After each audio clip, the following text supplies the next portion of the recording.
platforms. I'm on Zoom, and what is the platform that you use for recording currently?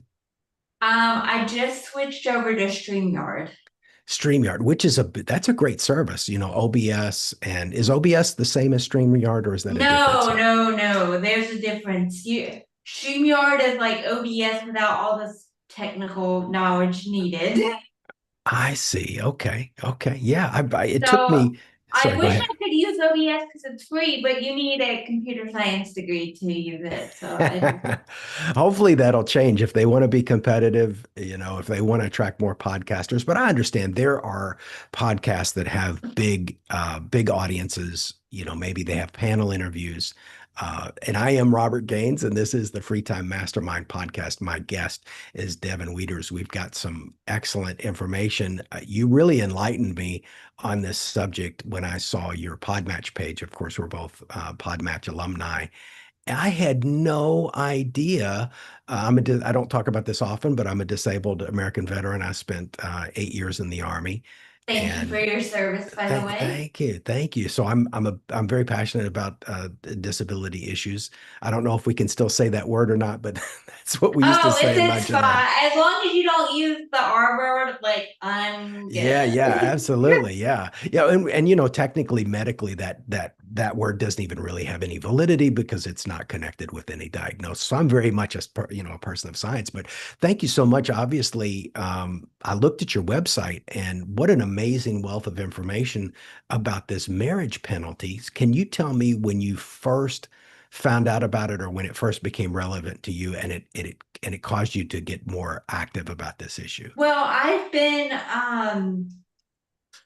on welfare since I on some kind of welfare since I was 14 due to my cerebral palsy. I've had a Medicaid waiver.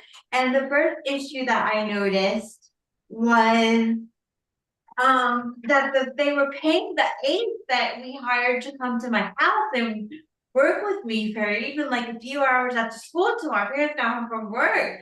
So low. I'm like, even at 14, I was like, and I came from, I don't know if I should say this, but I came from a pretty upper class, middle class family. And even at 14, I was like, how is anybody gonna do this for this low? Because it was only like $13 an hour. So that's when I got into the advocacy part of it, or at least was aware of the issues. And then I don't know exactly what I found out about the marriage penalty, but later I was looking for jobs after I graduated college, and I noticed that all the entry level jobs in Virginia were over the salary limit for the waiver. So I was like, well, something's got to change there. And then I was watching Patrice the movie on Hulu, which everybody should watch.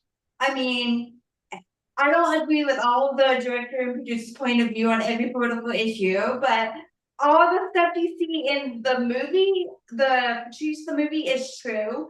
I know we have trouble believing mainstream media nowadays, but trust me when I say all that stuff is true.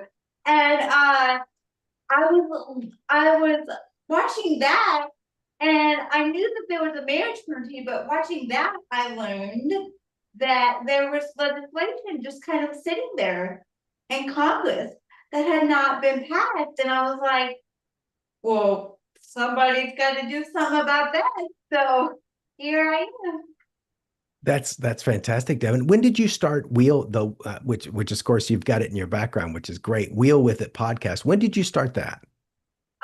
I started that as a Survivor Recap podcast because I'm a Survivor super fan in 2018. And let's just say my Survivor podcasting skills were not up to snuff. So I just started doing interviews, and it was originally called Real Talk, but uh I me and my boyfriend at the time were looking it up, and we discovered, who was also a podcaster, we're looking it up and discovered that there were 25,000 Wheel Talk podcasts. So we changed the name to Wheel with it, and here we are. That's So great. That's great that you got that one. I post a lot about intellectual properties, and I'm working with. It's the first I've mentioned this. I've actually, this is the first time I've ever mentioned this publicly, but I am building a second podcast that's only in Spanish, which is very amazing because I don't speak Spanish, at least not fluently. Oh Um, gosh, how are you gonna it, translate all that? it's Google gonna, Trans. well, thankfully, I'm gonna hire other hosts because Devin,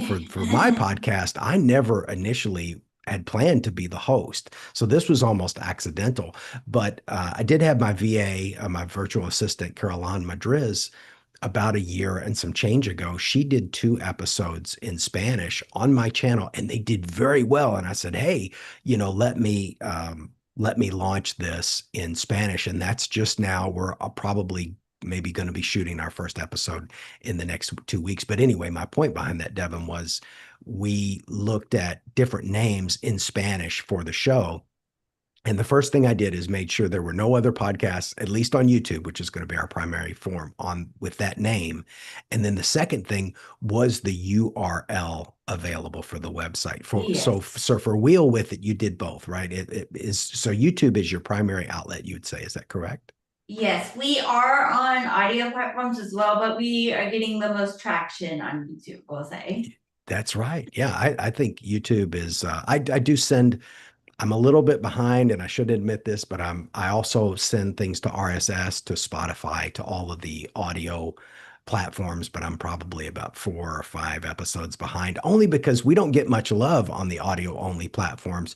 You almost, I'm not saying if you're a video podcaster, don't do it, but a lot of the information on our channel is very visual, especially my solo content. You really need to be looking at it. So there's no surprise that the audio version of this podcast on RSS, Spotify, etc., doesn't do as well. That makes me feel better because ours like falls flat every time. I'm like, why am I putting this? It's more like a backup file, honestly. In case something happens That's to the channel, I can be like, oh, that's a great idea to think of it as a backup channel. Yeah, that's better than buying more gigabytes on Apple. Yeah, I didn't think about that as a backup. That's pretty good. We just do not get much love on RSS at all. And what's interesting is the podcasts that do very well on RSS aren't the same ones that do naturally because it's a different medium. Radio is different than TV. But I could probably, like these lives, probably do a little bit better. But the edited episodes, especially when we're talking about business concepts, especially the solo content, because I use a lot of visuals, a lot of graphs, a lot of demonstrations, those are, of course, not going to do very well. But for people watching this right now that want to start their podcast, what's your biggest recommendation for them? well, my biggest recommendation is the only investment that I would make up front is, well, you can do a lot of stuff for free or cheaply on Canva and all that stuff. My biggest recommendation is the only investment I would make up front, and they're not cheap, but if you want to do well, you have to make these investments up front, is a good microphone and the premium version of Zoom or whatever podcasting platform that you want to record on. That way that you're not, limited to 30 minutes and your sound doesn't suck, because if those two things happen, it's over. And honestly, the rest you can kind of do for free. And then as you get more and more established and kind of get into a flow, then you can buy the premium stuff. When you really want to start growing it. But if you're just starting out, those two things are good. And yeah, just make sure your sound and video quality doesn't suck is what I would say. That's right. It's a lot easier for the audio only people because they could just get a really good microphone and that's it. Now, right now, I don't think I said this on camera before, but my really fancy 4K camera, I found a way to break it a week and a half ago. It wasn't intentional. So I'm Oh actually gosh. yeah, it was a financial shock, believe me, because I'm in a country where I'm going to have another one shipped. I can't get one here and I can't get it repaired here. Oh But so the god. camera that I'm using now is the camera that I launched and it doesn't look bad. It's a 1080p. It's a Logitech. It's the one that I used on the very first episode of the Freetime Mastermind podcast. I think I was. Mhm. What camera was it? 4K, do you mind? Oh yeah, it's the skeleton of it is around here somewhere. I was looking for it, but it's a Canon R50. Um, I like it a lot. A lot of people compare it to the what is the Sony ZV or Sony ZX or something, Is but it like something that sorry, is it like mhm. something that attaches to your computer?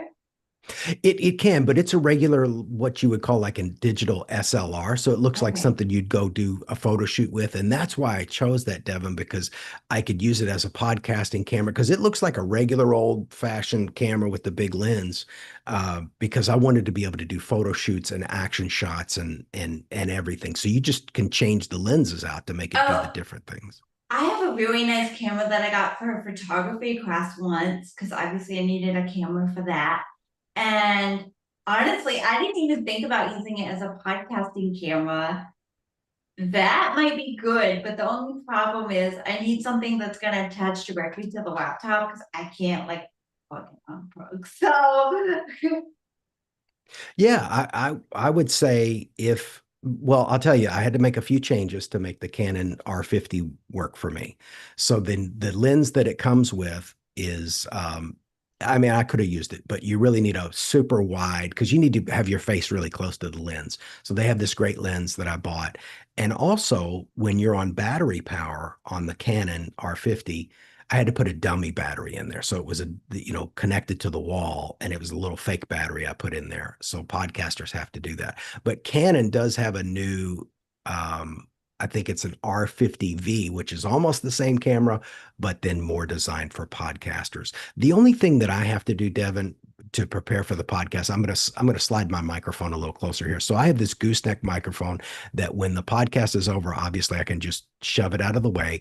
And then the other thing is I have the camera on a stand right in front of me, and I don't have to disconnect anything. I just have to reach forward. I won't do it because it'll mess up my frame. But all I got to do is basically pick this rod up that's in front of me, and then I set the platform over on the speaker, which is to my right. So I don't have to do when the podcast is over. All I do is shove my mic out of the way, lift my camera up, and move it over to the right. That's it. And then I'm back to looking at my main monitor. I don't know if that would work for you or not, but that's a nice hack for me. I don't have to deal with any plugs. okay, yeah, I'm looking. I just want something that attaches to like where the normal camera is on my laptop, so I don't even have to like misfit or like take it off or something. So, Well, yeah, I'll send you after this, I'll send you a couple of Amazon links. What I'll do, first of all, is I'll take a photo of this, which I don't think I've ever done before, but I'll get back here and shoot a photo so you can see my setup. And then I'll send you some Amazon links of the stands that I use. And, if it doesn't suit your needs, but I like to be able to end the podcast and then go right back to work. My keyboard, my mouse, and everything is here. So it's almost like being in a cockpit of an airplane, and I can easily change the purpose of it. But yeah. I do want to get a little bit more information about the marriage penalty, which again, when I saw your site, I think I just heard about it. And then maybe I Googled it and your name came up. I forget how I connected. And of course, we're both on Podmatch, but you're right. And of course, it's very hard to get people interested in this stuff because as soon as they hear SSI or SSDI, it's income based in a lot of Yes. cases, and it's really tough. But correct me if I'm wrong. If we were to define the marriage penalty, we are talking about particularly people that are disabled that are recipients of SSI, which SSI to even qualify you essentially have to be in a very extreme financial situation. And if you start just like you alluded to earlier, if you even start making a little bit of money, it can eventually cut away at some of your benefits or get rid of them altogether. And then if somebody gets married, that other person's income suddenly gets looked at as the overall household income. So a lot of people that have been on disability their whole life, they find the person they love, they get all excited, they get married, and then SSI completely cuts them off of their money. Would that be a pretty Yes. quick analysis of it, which Yes. blew me away. I was like, they're doing this to people with this, 100%, somebody who's 100% disabled. They're not going to allow them to marry somebody. Yeah. I couldn't conceive of that. So what do you think people should do? Is it call your senator, write the senator? What do you think is the most effective way people can push back against this? Call and write your senator. That's one. And two, and I'm not being paid to say this, just heads up. Watch Patrice the movie on Hulu, because when that initially came out, there were so many, my, this part is just something, but there were so many people calling Social Security going, because they didn't know that Congress was the one that had to do it. So they were like, I didn't until I saw the movie. And so it was like, they, there were so many people calling Social Security going, why don't you change to let these two get married? That they had to put out a statement going, we want to let these two get married, but by federal law, we can't. And So, I'll drop that in the either in a comment or in the description of this video because we are live now, but I can always go back and edit the comment section. So I'll put in there a link to the movie, and that's great. So up until that show had come out, people had no idea. Like me, I had no idea. I was clueless. no, people had, if you were able-bodied and weren't on, like, didn't work with these every day or were close to someone who was on them, like, you would have no idea until that movie came out. And you mentioned earlier that when you were younger, when you were 14, you had somebody in the house to take care of you. Obviously, if someone, and I have to be, very gentle in saying this, if someone is um, willing and able to have a romantic relationship, obviously the better option would be to have that in-house caretaker be someone you're in love with, and they're, because that's the marriage vows, right? To have and to hold in sickness and in health. So ideally, you would think that the federal government would see the wisdom in the value of having that person be a life partner, or am I misunderstanding the situation? Ideally, and I don't know how political you allow me to get, but I think there are a lot of political reasons why they won't do it. And it's more about politics than it is about that, unfortunately. Sure. Well, would you call without, because we try to be very gentle on the politics here, but I will say, let me ask it this way. I know a lot of people have said to me in the past, they've said, Robert, there's a very strong incentive for the U.S. government to incentivize people to not reach any higher and to just kind of stay where they are. Do you think that's part of what's behind this? In other words, kind of stay in your box and just stay there. Yes, because the politicians need somebody to elect them when they promise to protect the benefits. That's one. Mhm. And two, they're afraid of how the opposite party is going to spin this, like, oh, you're cutting everybody's welfare or messing with everybody's welfare. And not everybody has the time to research it, so they're afraid that they're just gonna believe it and not, oh, what the kind of thing. I just typed up something while we're talking because I wanted to check this because I knew it had been a very long time ago. So the feeling that I'm getting from you, Devin, is I'm familiar with the ADA. Obviously, when I was in the Army, they if you weren't operating at 100%, they just got you out of the military. Now that started to change a little bit towards the end, right before I got out in 1998. So I wasn't very well versed in the Americans with Disability Act, but that was passed way back in 1990, and I don't know this for sure, so please people can fact check me in the comments. I don't think since that was passed in 1990 that we have had a major piece of disability related legislation since then. Would that be a good? No, well, it depends on what you think of as disability eligible. As far as upward mobility for people, no, but as far as treatment, then we have had that. Okay. But Okay. as far as like economic mobility, then no.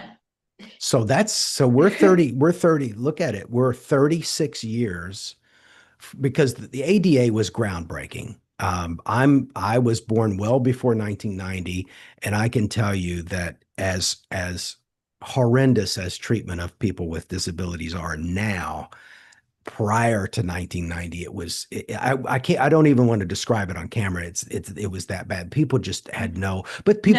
people didn't know. And so we're in a much better situation. But I would argue that now we're 36 years after the original ADA. We need an ADA part two that bolsters all of these weaknesses. So is there anything else that the audience needs to know other than the marriage penalty? Are there other penalties and other things that they might be surprised to learn about? Well, the asset limits have not been updated since 1989 before the ADA was passed.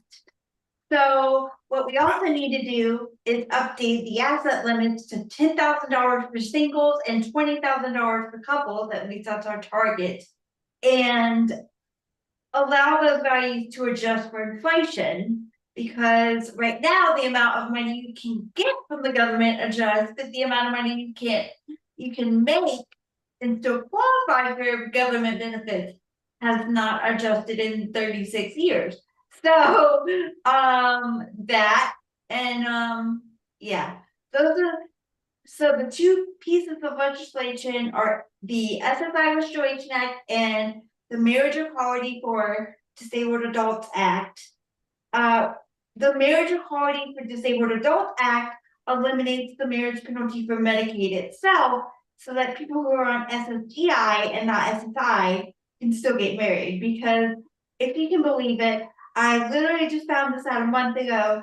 There are two marriage penalties, one for SSI and one for Medicaid. I was like, are you kidding me? So So there's a double marriage penalty. Now, so what do we do? Do we need to get you we need to get you to run for governor or Congress or but we've talked about some of the villains, but let's talk about some of the heroes. Are there any Congress people out there right now that are championing this change? Any voices, powerful voices? So if you Google SSI Restoration Act 2026, every senator on that bill, Democrat and Republican, if you Google Marriage Equality for Disabled Adults Act 2026, every senator representative on that bill, and then I don't know how political you want me to get, so you can cut Yeah, this out. I'm looking, I'm trying to catch up with you because you're a subject matter expert here, so I'm trying to catch up with you. I'm actually looking at the Supplementary Security Income Restoration Act of 2026, and so we already know who some of the people are, some of the supporters. So, of course, people can reach out, find out, identify if that's their local representative and thank them for their support. And then, of course, it's the carrots and the sticks, right? So we thank them, thank the ones that are behind this, and then we prod the ones that haven't voted or haven't expressed support for this. Yes, and there's support on both sides of the aisle. JD Vance has actually written quite a bit about the need for welfare reform in his book. So if you haven't read his book, the one with the Netflix logo on it, that's the one that has the afterword where he explicitly talks about the welfare. And he wrote an op-ed for, I think it was the New York Times or the Washington Post or something like that, all about the need for welfare reform.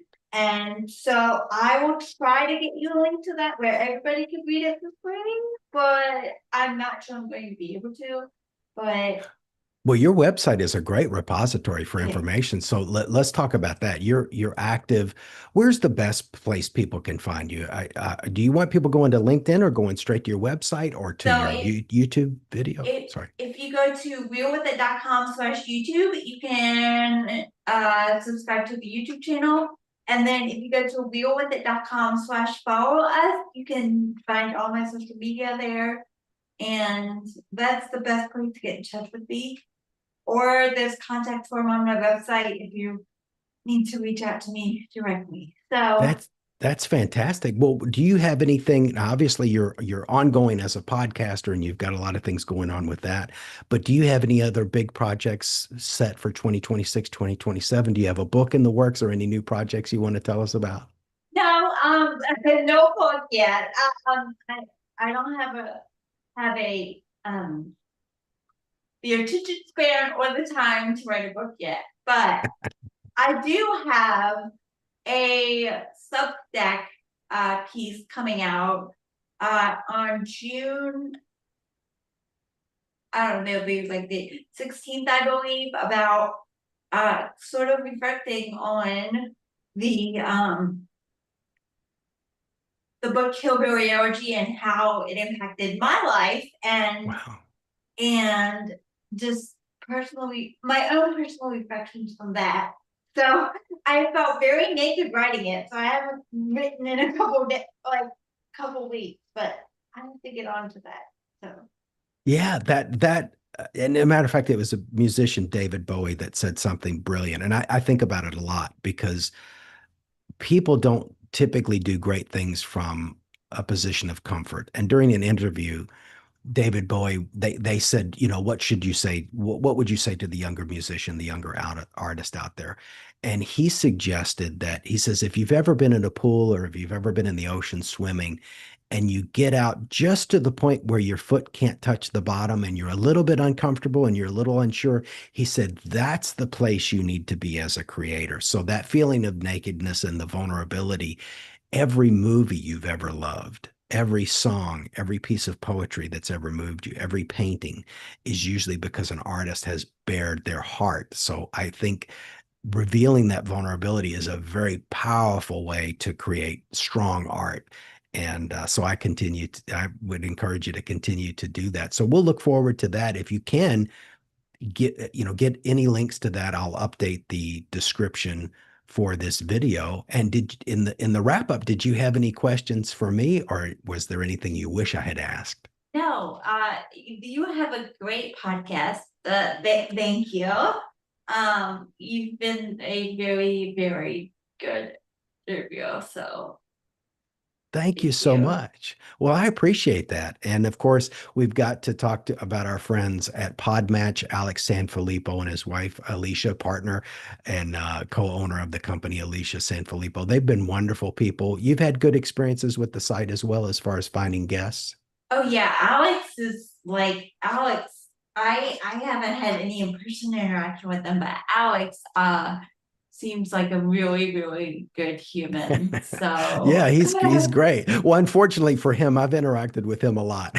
I'm sure. And I backed off a little bit, but yeah, and it's amazing. The owner of this big company with 16,000 members, anytime I've sent a message, he's replied right away, his wife as well. It's an amazing team. Podmatch for those of you that want to do interview style that are thinking about it, it's a wonderful place for guests and hosts. There's always a link in the description about joining. And Devon, thank you so much. I can't wait to add those new links to the description. And if you don't mind, I'll end the stream, but we'll continue on Zoom. okay. Thank you, everybody, for coming in. Thank you for the comments, the hearts, the 100%, the reactions. I really love that. Thank you all. Okay, great. We're off the YouTube live. We survived. See, that wasn't bad at all. Yeah. Live